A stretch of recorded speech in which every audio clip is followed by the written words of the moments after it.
Welcome to அமுத சுவை. இன்னைக்கு முருங்கைக்கீரை வாழைப்பூ கூட்டு எப்படி வைக்கிறதுன்னு பார்க்கலாம்.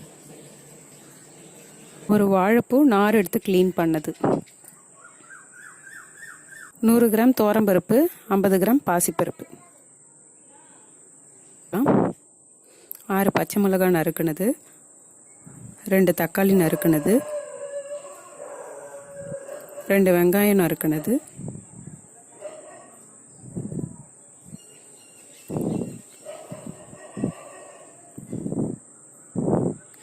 ஒரு டேபிள் ஸ்பூன் மஞ்சத்தூள்,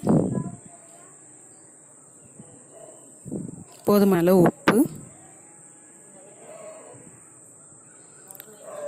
1.5 டேபிள் ஸ்பூன் மிளகாய்த்தூள்.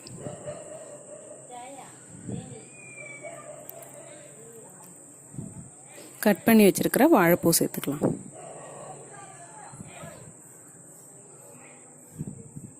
இதெல்லாம் வேகிற அளவுக்கு ஒரு 4 கிளாஸ் தண்ணி ஊற்றி குக்கரை மூடி 3 விசில் வைக்கலாம்.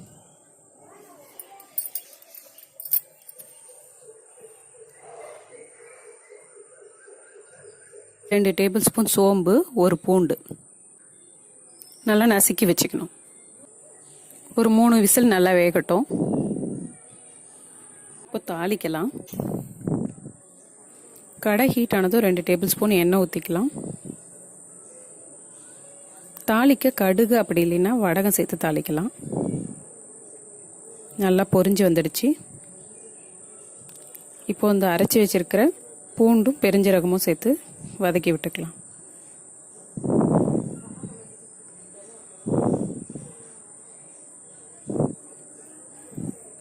இப்போ இதை அந்த குழம்போட மிக்ஸ் பண்ணிப்போம்.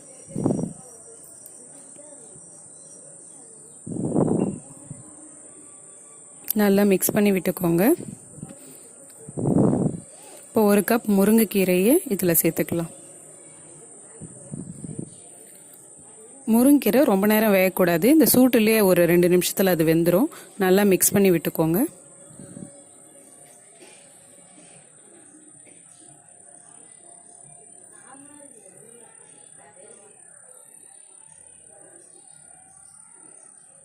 இதில் கொஞ்சம் துருவன தேங்காய் போட போகிறோம்.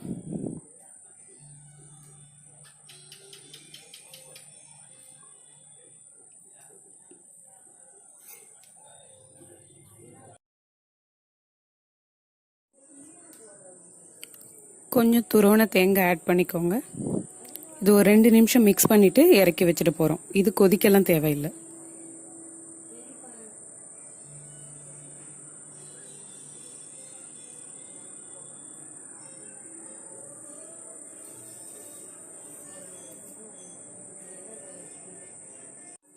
பாருங்க, கீரையெல்லாம் நல்லா பச்சையாக அப்படியே இருக்குது. சூப்பரான முருங்கைக்கீரை வாழைப்பூ கூட்டு ரெடி. நீங்களும் ட்ரை பண்ணி பாருங்கள். Please like and subscribe. Thank you.